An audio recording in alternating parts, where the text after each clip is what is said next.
The lawyer's office smelled like dry paper and lemon polish. I remember that. It was a small room on the second floor of a brick building in downtown Maple Grove, the kind of place that had gone untouched since the 80s. Tan carpet, oak furniture, diplomas in brittle black frames. I stood in the corner while Caroline's children, Jason and Lynn, sat at the conference table like royalty awaiting tribute. Their posture said everything. They already knew, or thought they did. Jason wore his father's watch, gleaming under the fluorescent light. Lynn showed up in sunglasses like grief was something to hide from behind tinted glass. No one looked at me when the will was read. Not even the attorney. When he slid the paper across the table, I braced myself.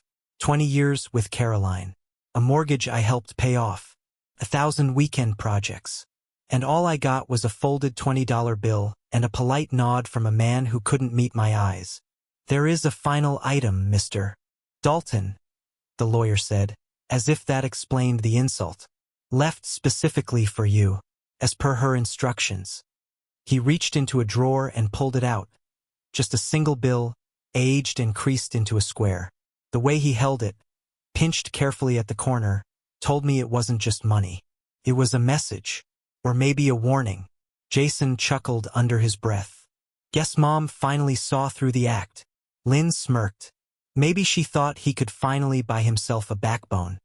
Neither of them spoke to me directly. Not once. It was always about me.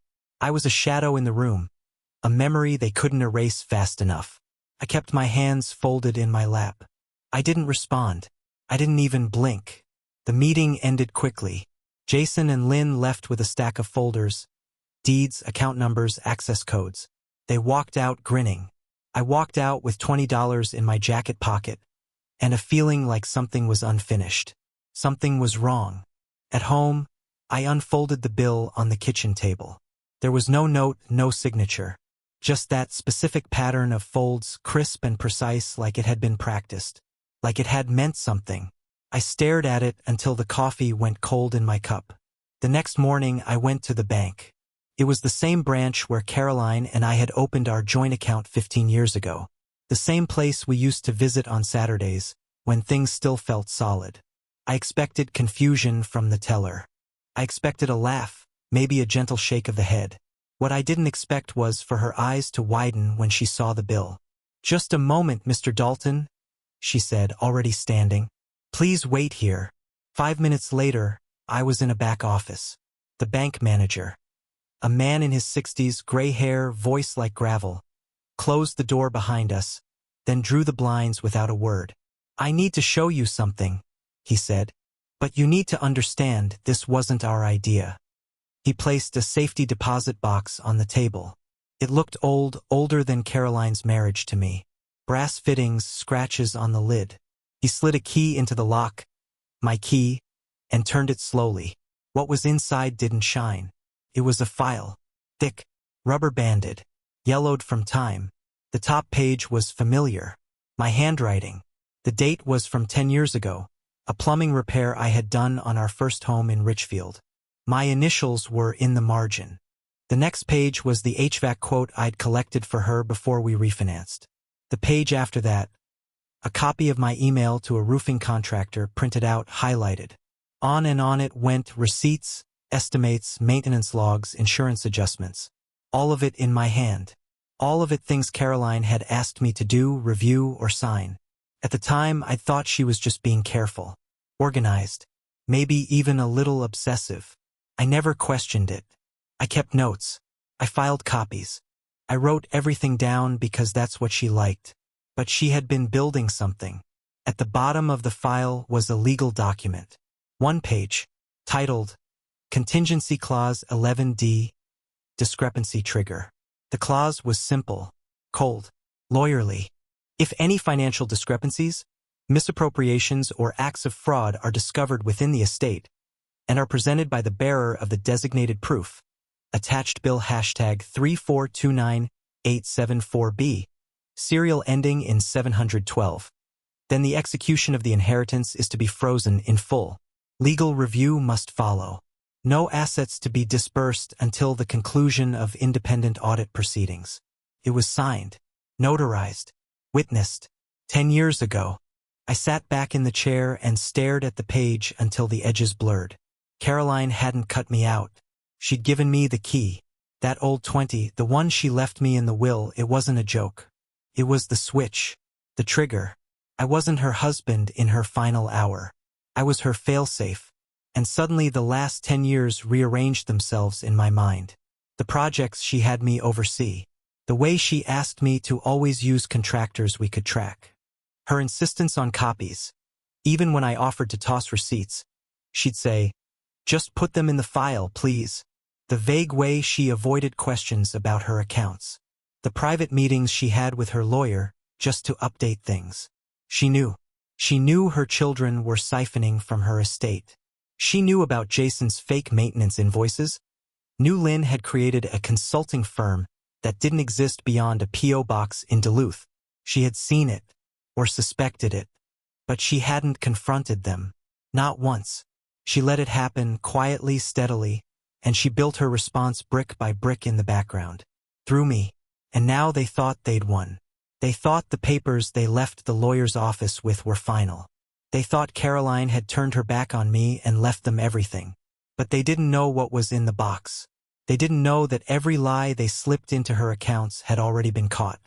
They didn't know that every false invoice had a shadow, a real one, filed away by a man they never saw as a threat. Me. I closed the file and exhaled. I hadn't cried at the funeral. Not when the casket lowered. Not when Jason gave his speech about how Mom always wanted the family to stay close, no matter what. But sitting there in that tiny office, with 10 years of truth stacked in front of me, I felt the sting behind my eyes. Because this wasn't revenge. It was trust. Caroline hadn't told me she believed in me. She'd never said it outright, but she had shown it. In the one way that counted. She had made me the lockbox, the witness, the correction. I took the bill back from the manager and left the file in the vault. Not because I was done with it, but because I finally understood what it was. Not a record. A wee asterisk p asterisk n. You don't live in a house for 10 years without learning its sounds. The way a certain board creaks near the pantry. The exact metallic snap of the front gate after a winter thaw. The small things, the honest things. They tell you what's real. But money makes its own kind of noise. And for years I'd ignored it. After Caroline passed, I stayed quiet for a while. No calls to Jason. No messages to Lynn. They didn't offer condolences beyond the bare minimum. Lynn posted a filtered photo of the casket on her Instagram with a vague caption about loss and legacy. Jason didn't even show up to the burial. Claimed a work conflict. Though I later saw he'd flown to Arizona for a golf weekend. They didn't grieve. Not really. They looted. I had that file in my hands. Caroline's folder. The logbooks. The clause. I could have gone to the court that same week. Could have frozen everything. But I didn't. Not yet. Because I wanted to see what they'd do now that they thought no one was watching. I called Jim Ward instead, old friend of mine from the VFW. Retired CPA. Tough as nails. Served 2 tours and 1 divorce. Still had that clipped, no-nonsense way of speaking like he was summarizing a combat report. "You think they cooked it?" he asked over coffee at the diner. I slid the folder across the table. "I think she did too." He flipped through the documents, nodding occasionally, frowning when he got to the clause. "Jesus," he muttered. "She set up a full reversal. Hidden clause, tied to conditional proof. Never seen anything like it." "You believe it'll hold? If the documents check out?" "Absolutely. But that's not the problem." "What is?" He looked up. "You sure you want to win this?" I didn't answer right away. The waitress came by, refilled the cups. Jim didn't look at her. He kept his eyes on me, and I thought about it, really thought. I could disappear. I could take what Caroline left me, that one bill, that one key, and walk away. Let Jason and Lynn gorge themselves until the estate dried out. Let them rot from the inside. And maybe I would have, if not for the next thing they tried. Jim ran a forensic breakdown. Traced accounts, pulled reports. The numbers were worse than I expected. Lynn had been funneling withdrawals for 5 years through a consulting firm called Birch and Branch LLC. No employees, no address, just a P.O. box in a strip mall 3 counties away. The estate had paid them $2,300 every month for strategic evaluations. No invoices, no deliverables. Jason's theft was less clever. Maintenance reimbursements for work I had already done myself. I'd replaced the water heater in 2019. I had the receipt, the signature, the manual. Yet he'd billed the estate the same year for plumbing overhaul, labor and materials, $4,700. And no one had checked, except me and Caroline. I didn't confront them, not yet. I wanted them to sink deeper. I wanted every shovel mark to show when it was time to uncover the grave they'd dug. But Lynn must have gotten nervous. A week before I met with the estate attorney, she came to the house, unannounced. She hadn't visited in 2 years, not even on Caroline's birthday. But there she was on the porch, holding a white envelope like it was a peace offering, or a threat. "Just wanted to talk," she said. I didn't invite her in. I let her speak through the screen door. She smiled, that politician's smile she got from her father. "You've been through a lot. We all have. I know things can get complicated with probate and paperwork and old logs." She trailed off like she expected me to nod. I didn't. She held out the envelope. 10,000. Just to smooth things. To say thank you. For everything you did for Mom. I opened the screen. Took the envelope. Walked to the living room. Sat down. Then pulled out Caroline's $20 bill. I placed it on the table beside her offer and looked up. "You think this is a gift," I said. "But that's not a gift." "What is it, then?" "A detonator." She didn't understand. She didn't need to. I handed her the envelope back without opening it. "Don't come here again," I said. "Next time, speak to my lawyer." Her face changed then. The smile didn't disappear, it curdled, rotting from the corners. She turned and walked out without another word.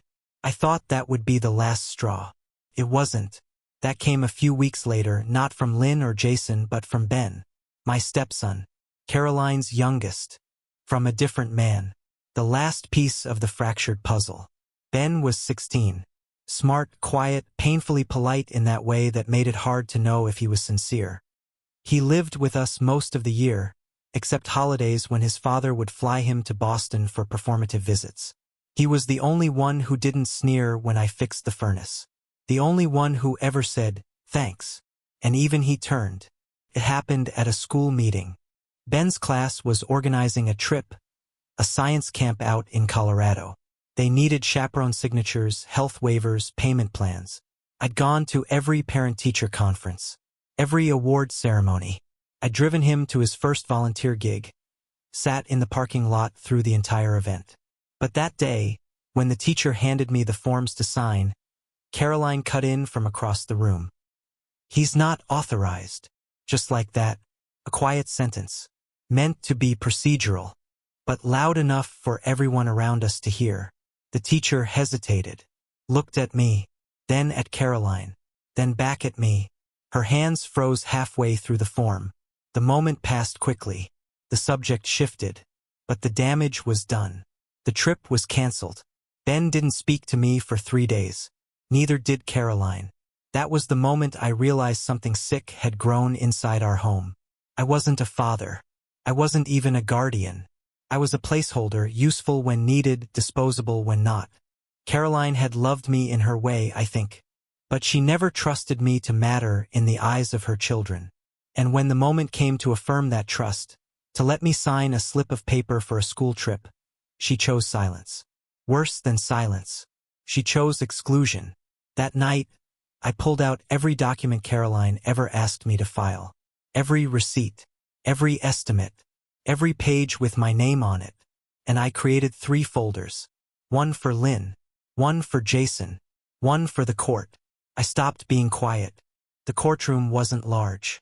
Just 12 pews, 2 ceiling fans, and a wall clock that ticked too loud in the silence between proceedings. The kind of place where people expected traffic violations and property disputes, not the dissection of a family's financial corpse. Jason sat at the plaintiff's table with his tie crooked, jaw clenched like he was chewing glass.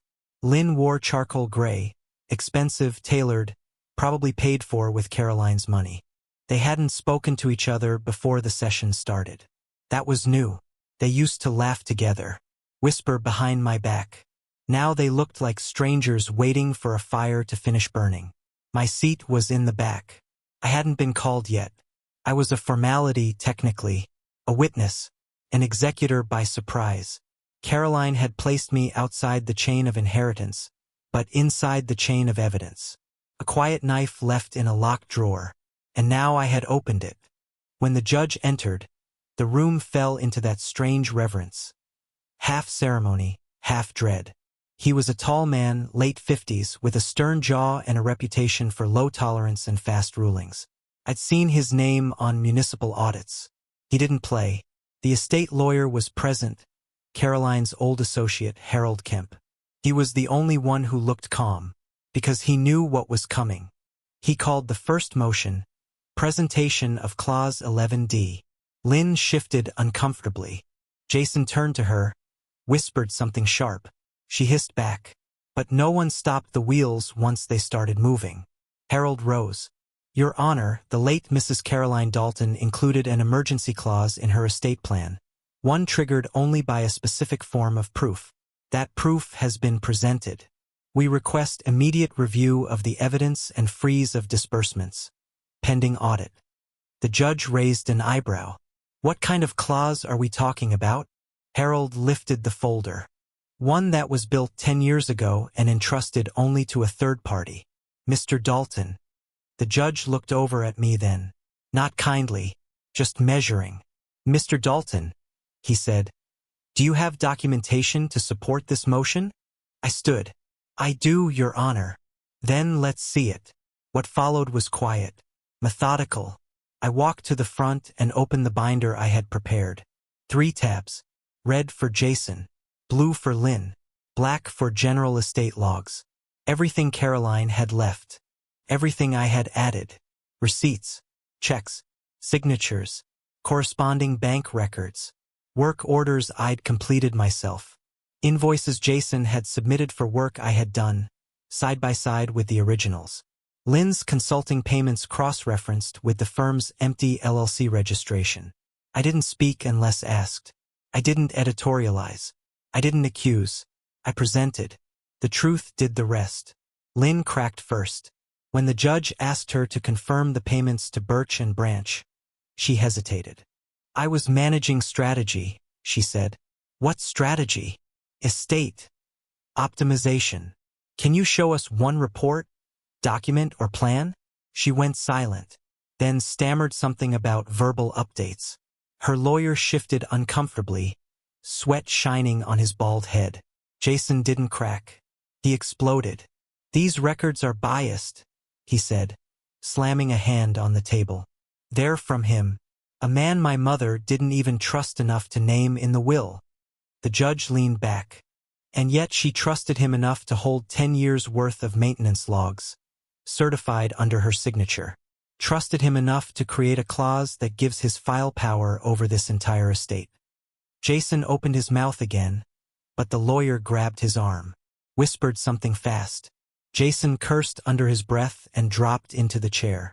I watched from the witness box. No triumph, no gloating, just the sound of justice moving through paper. Then the judge turned to Harold. I'll need the clause language.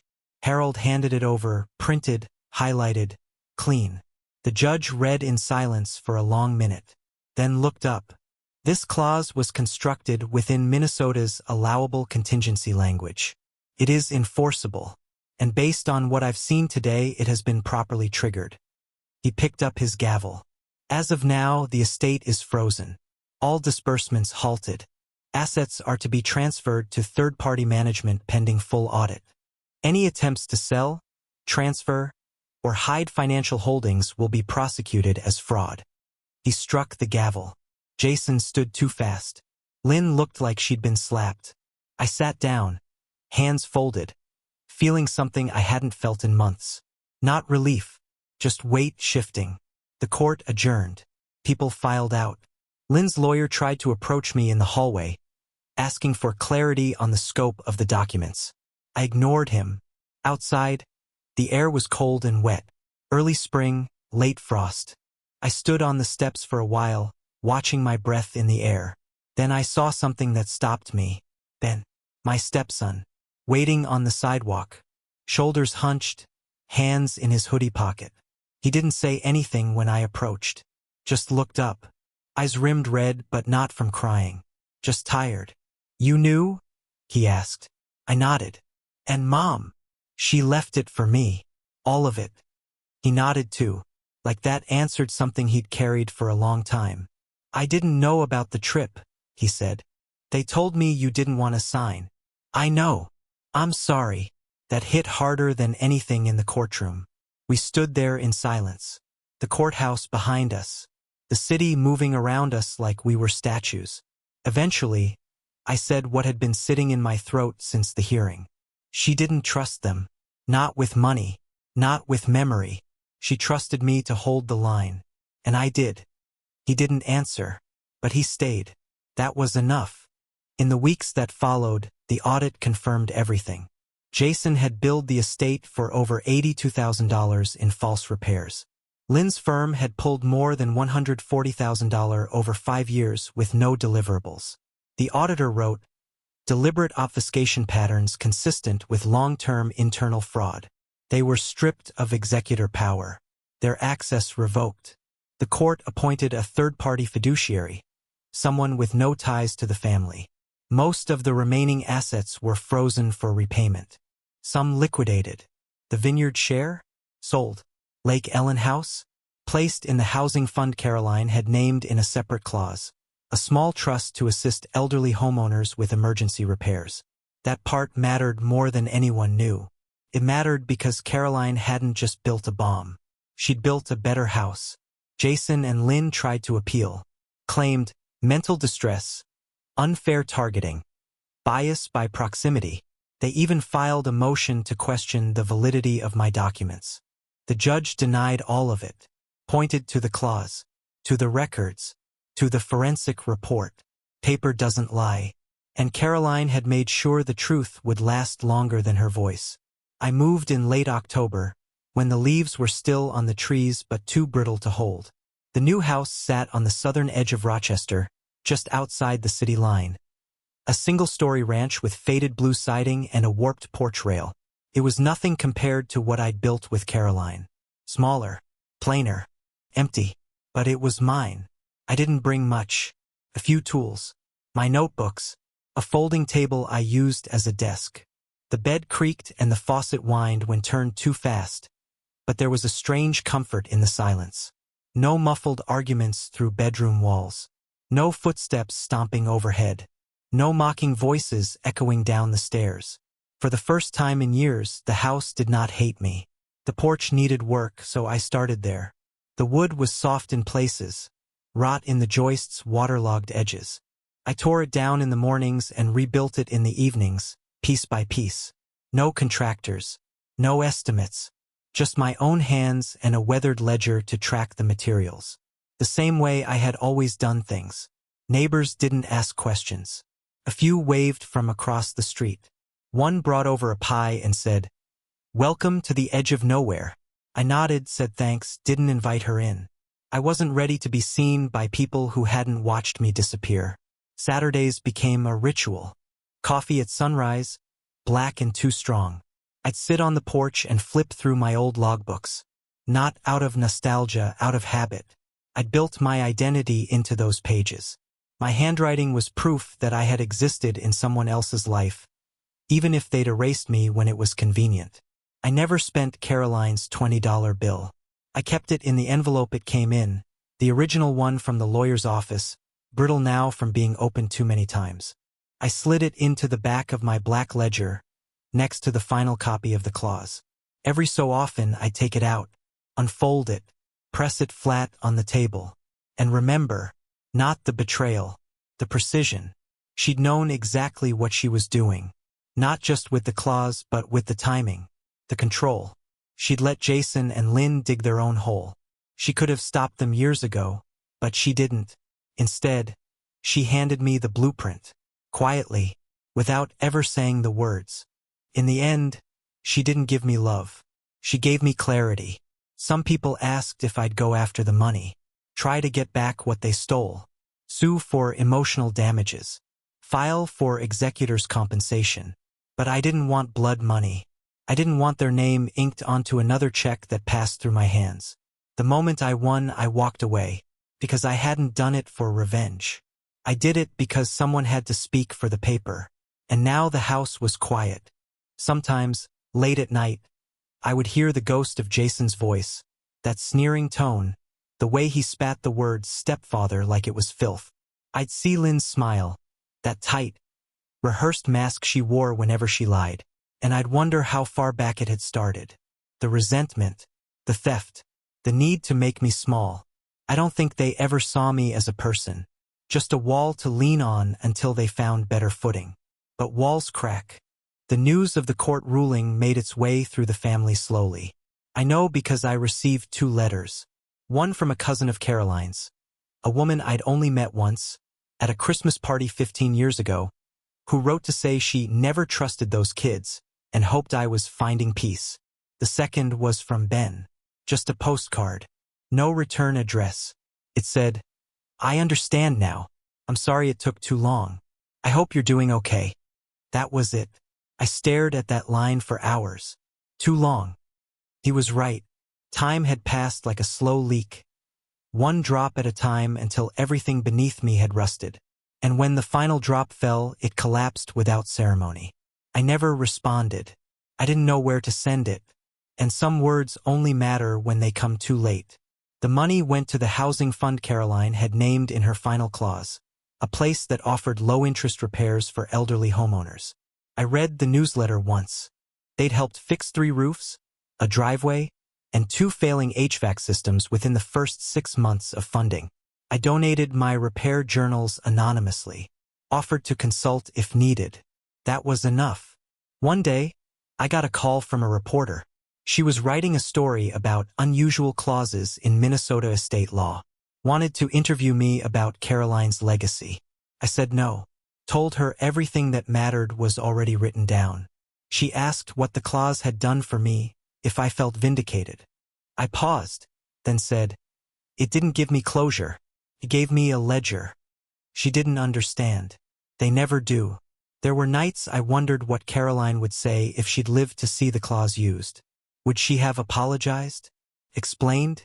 Would she have told me why she left everything to the ones who stole from her, knowing full well what they had done? Or was the clause her apology? Her confession? Maybe she hadn't been strong enough to face them.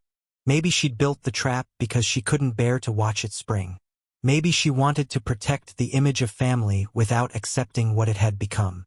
And maybe she used me, not as a husband, not as a partner, but as a witness, as the man who always wrote things down.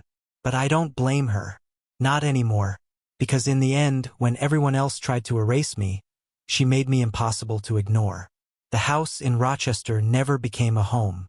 I didn't hang photos, didn't repaint the walls. I kept everything plain, temporary, like a man waiting out a storm that had already passed. But I stayed, because sometimes healing doesn't look like happiness. Sometimes it looks like space, empty rooms, silence you don't have to defend yourself against. A few people from the old neighborhood reached out, asked if I wanted to come back for the holidays. "It wouldn't be the same without you," they said. But I knew better. It would be exactly the same. The only thing that had ever made me visible in that family was my utility. The broken faucet I could fix, the account I could cover, the paper trail I could build. Once those things were no longer needed, neither was I. So I sat with the absence. Not as punishment, but as fact. There's peace in knowing exactly where you end and someone else begins. One day I boxed up all the ledgers, labeled them, sealed them tight, put them in a drawer and left only one on the table, the black one. The last one. The one with Caroline's bill tucked into the back sleeve like a bookmark. I didn't write anything new in it, just kept it there. To remind myself that truth doesn't raise its voice. It doesn't pound its chest. It doesn't demand credit. It waits patient still in the corners. And when the moment comes, It speaks not in screams but in pages. Signatures, receipts, silence. Caroline left me nothing but $20 and a wee *p*n. I left behind a family that only valued me when it was convenient. And in that exchange, I learned the most important thing I'll ever know. Respect is earned, but presence isn't owed. So now I ask you, for the last time, would you have stayed? Would you have kept building, kept paying, kept bleeding? Would you have endured being erased, just to be useful? Or would you have done what I did? Would you have stepped away? And if you would, does that make us cowards? Or free men?